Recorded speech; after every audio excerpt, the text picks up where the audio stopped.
Salut, c'est Nathan et bienvenue aujourd'hui dans cette toute nouvelle vidéo. Si vous regardez d'ailleurs cette vidéo, c'est que vous avez sûrement une idée en tête qui est d'aller vivre en Égypte. Donc aujourd'hui, puisque je me suis dit que je dois te faire une série de vidéos comme tu l'as su, le tour de ce pays, donc le tour de l'Égypte, parce que ce pays m'a été demandé par un bon nombre d'abonnés. Donc je veux te faire un petit, une petite vidéo, en tout cas tu l'as compris, dans laquelle je vais pouvoir te communiquer les informations, quelques précisions qui te permettront de t'expatrier très prochainement en Égypte pour lancer ton entreprise, pour tes études, pour tes journées de retraite, pour l'immobilier, pour en tout cas pour l'objectif que tu as en tête, qui doit être poursuivi. Donc dans cette vidéo, avant de rentrer dans les vifs du sujet de comment aller vivre en Égypte, je te conseille de t'abonner en activant la cloche de notification que tu es en train de voir juste en bas. Si tu n'es toujours pas abonné, active la cloche parce qu'elle te permettra de recevoir les plus rapidement possible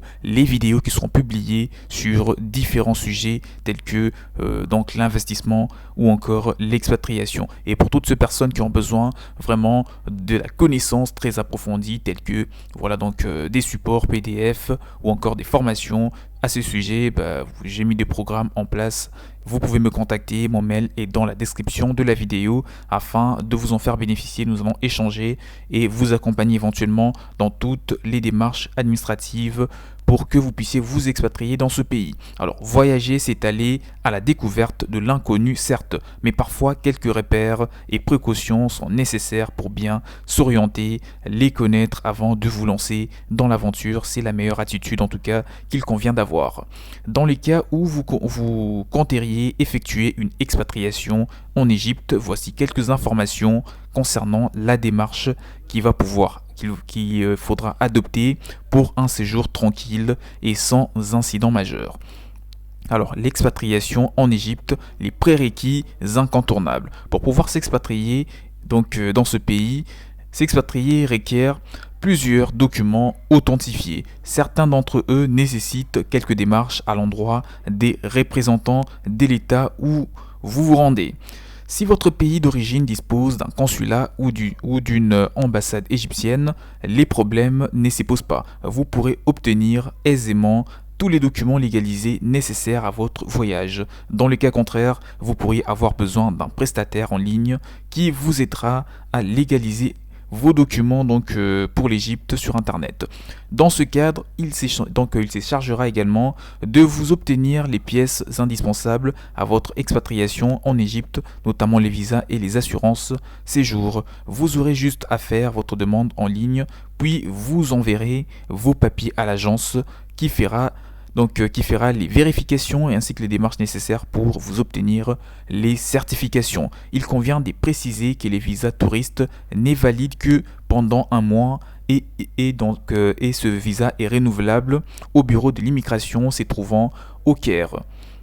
Cependant, il ne vous permettra pas de travailler en Égypte. Je signale, le visa touriste ne permet jamais de travailler en Égypte. Il faudra procéder aux démarches qui vous permettra d'avoir un titre de séjour. Si vous ambitionnez de le faire, il faudra vous procurer un visa de résident dont l'acquisition nécessaire, la fourniture d'un visa touriste, de 7 photos d'identité, de 2 copies de votre acte de mariage et d'un certificat de non-contamination aux maladies sexuellement transmissibles, de maladies sexuellement transmissibles, délivré bien sûr par un médecin. Pour une expatriation réussie en Égypte, le visa long séjour et celui de résident sont les plus adéquats, vous pouvez approfondir le sujet. Il y a mon contact qui est là pour vous faire bénéficier encore une fois d'un document que j'ai mis à disposition pour vous aider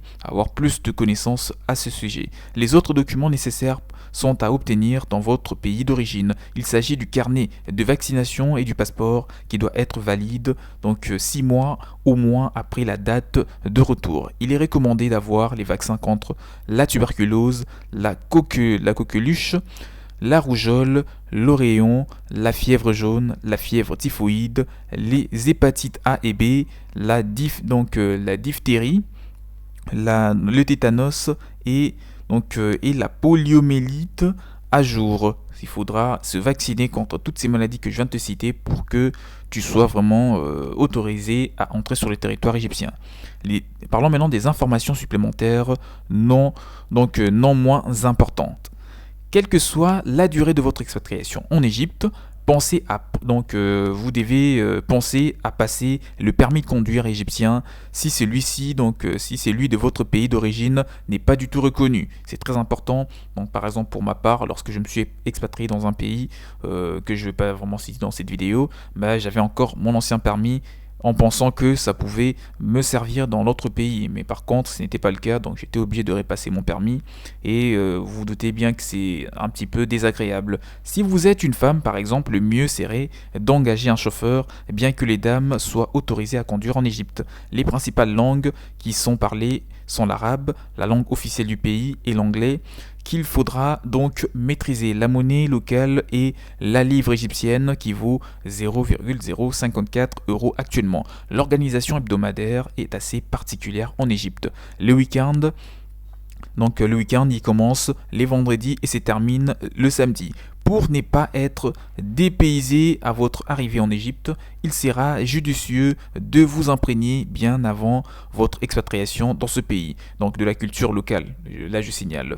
Un cours gratuit est même proposé par les ambassades égyptiennes dans ce cadre. Alors, la religion la plus répandue dans cet état maghrébien est celle du musulman, donc la religion musulmane, qui compte d'ailleurs 90% de la population. En ce qui concerne le climat, vous devez garder à l'esprit que l'atmosphère est relativement chaude toute l'année dans ce pays, bien que le nord du pays bénéficie des températures beaucoup plus bas que le sud. Choisissez les mois d'octobre à mars pour vous y rendre si vous souhaitez profiter d'un climat doux et propice à des sorties. Ces informations, si vous en tenez compte, contribueront assurément à à rendre votre expatriation de manière générale en Égypte beaucoup plus simple et surtout une expérience inoubliable. Et peu importe le projet que vous avez en tête, vous allez pouvoir atteindre votre objectif si déjà les démarches ont été bien faites et si vous êtes parti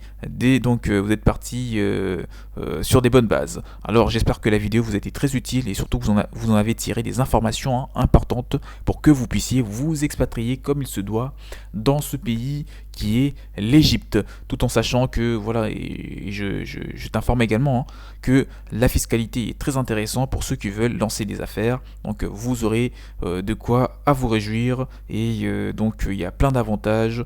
Vous n'aurez pas du mal à vous intégrer, tout se passe très bien dans ce pays. Là, on est vraiment à la fin, donc j'espère que tout a été dit dans cette vidéo et si vous avez des points qui n'ont pas été abordés justement, vous pouvez me les écrire dans le commentaire, je me ferai le plaisir de les lire et de vous répondre éventuellement sur les questions posées. Et abonnez-vous en activant la cloche de notification qui est juste en bas pour ne rien rater sur les prochaines vidéos qui seront publiées dans ce sens. Quant à moi, je vous dis donc à la prochaine, portez-vous bien, ciao ciao.